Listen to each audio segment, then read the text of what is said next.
ዛሬ ላይ ዓለም በደረሰችበት የእውቀትና የቴክኖሎጂ ጉዞ ውስጥ ትምህርት የተጫወተው ሚና በምንም የሚለካ አይደለም ብለዋል የአዲስ አበባ ከተማ ትምህርት ቢሮ ኃላፊ ዶክተር ዘላለም ሙላቱ። ከከንቲባ አዳነች አቤቤ ጋር በመሆን 10ኛውን የሳይንስና የፈጠራ ስራ ኤግዚቢሽን በወዳጅነት አደባባይ ባስጀመሩበት ወቅት እንዳሉት በዚህ በሉላዊነት ዘመን ለትምህርት ጥራት የሚመደብ ሀብት ለሀገር ምጣኔ ሀብታዊ ለማህበረሰብና ፖለቲካዊ እድገት አበርክቶ ከፍ ያለ መሆኑም ተጠቅሷል። ይህ አውደ ርዕይም በሳይንስና ቴክኖሎጂ የተገኙ ውጤቶችን ለማስተዋወቅ ተማሪዎች ለፈጠራ ስራ ጉጉት እንዲኖራቸው ከማድረግ እና የመማር ፍላጎታቸው እንዲያድግ ከማድረግ አንጻርም የሚጫወተው ሚና ትልቅ መሆኑን አንስተዋል።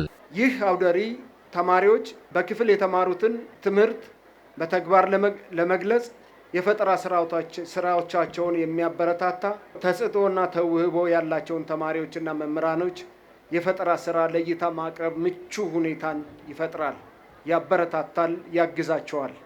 በተጨማሪም በሳይንስና ቴክኖሎጂ ትምህርት ዘርፍ የተከናወኑ በመከናወን ላይ የሚገኙ ስራዎችን ለከተማችን ማህበረሰብ ለማስተዋወቅ የሚረዳ ሲሆን ተማሪዎች ለፈጠራ ስራ ጉጉት እንዲኖራቸው ያነቃቃል፣ የመማር ፍላጎታቸውንም ያሳድጋል። ሳይንሳዊ ጥያቄም እንዲያነሱ እንዲያንሰላስሉ ትልቅ መድረክ ሆኖ ያገለግላል ብለን እናምናለን። በሌላ መልኩ የሳይንስና የፈጠራ ስራ ኤግዚቢሽን የትምህርት ማህበረሰቡ ለጋራ ተልዕኮ በአንድ ጥላ ስር የተሰባሰበበት መሆኑንም ዶክተር ዘላለም አስረድተዋል። በዛሬው ዕለት የሚከፈተው አውደ ርዕይ ለተማሪዎችንና የመምህራኖች ልዩ የፈጠራ ስራዎችን መመልከት ብቻ ሳይሆን ሳይንሳዊ ግኝቶችን ለማቅረብ የተነሳሱበት ገፊ ምክንያት እንዳለ የፈጠራ ስራዎችን እንዴትና በምን ሁኔታ እንደሰሩት የቅጥነ ህሊናቸውን ሁኔታን እንገነዘባለን። በወዳጅነት አደባባይ በተዘጋጁ ኤግዚቢሽን የፈጠራ ውጤቶችን ይዘው የቀረቡ ተማሪዎችና መምህራንም የፈጠራ ውጤቶቹ የማህበረሰቡን ችግሮች የሚቀርፉ ስለመሆናቸው አስረድተዋል። ውሃ የምናጠጣውን እኛ ሀገር ላይ ያለው ሰው እየነዳ ከኋላ ሆዙን ሰው እየጎተተ ነው የሚያጠጣው እና እኔ የሹፌሩንም ከኋላ የሚያጠጣውንም ሰውዬ ስራቸውን ቀንሼ እዚህ ጋራ ሙሉ ሲስተሙን ቁጭ ብለን በሪሞት ኮንትሮል ማድረግ እንድንችል አድርጌ ያመጣሁት። ይሄ ሲስተም በሶላር ነው የሚሰራው። ቀን በሶላር ይሰራል። ከዛ ማታ ደግሞ ቀን ፓወር አብዞርብ ባረገበት ሶላር ሲወስድ የነበረው ባትሪ በሱ ባትሪ አማካኝነት ሲስተሙን ማንቀሳቀስ ይቻላል ማለት ነው። የተገጠሙለት 2 ጀነሬተሮች አሉ፣ ዋተር ጀነሬተሮች። እነሱ ጀነሬተሮች ከዚህ ታንከር ውሃን ሳክ ያደርጉና ከዛ ሳክ አድርገው መርጨት ይጀምራሉ። በግራም በቀኝ የእርሻ መሳሪያዎችን በቀላሉ በዊል ኤንድ አክሲል ሲስተም ተጠቅመን የሚፈልገውን ምርት ወይም ደግሞ የተፈልገውን የልማት እንቅስቃሴያችንን ከዳር ለማድረስ የሚችሉ ናቸው።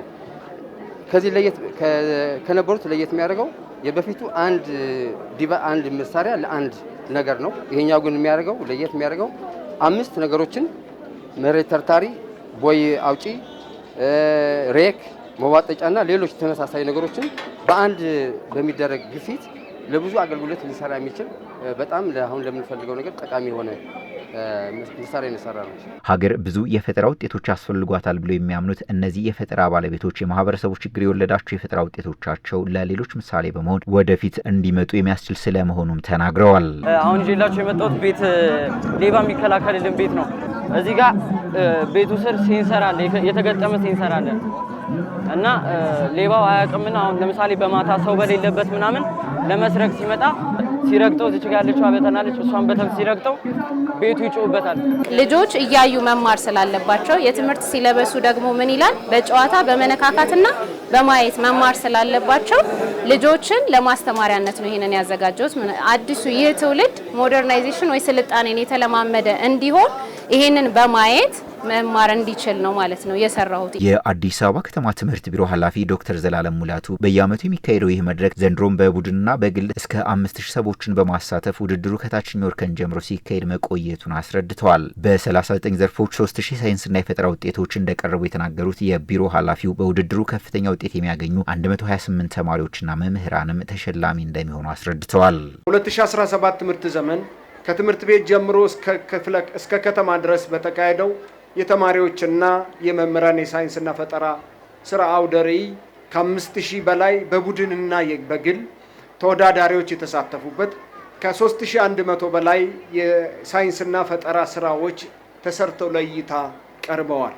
ይህንን ግዙፍ የሰው ኃይል እና የገንዘብ አቅም የሚጠይቅ የተቀናጀ ርብርብ ተግባር ንቅናቄ ለመፍጠር የቻልነው ከተማ አስተዳደሩ በፈጠረልን ምቹ ሁኔታ በሚያደርግልን ያልተቆጠበ ድጋፍ በመሆኑ የከተማ አስተዳደሩን ከንቲባ ክብርት ወይዘሮ አዳነች አቤቤን እንድታመሰግኑልኝ እጠይቃለሁ።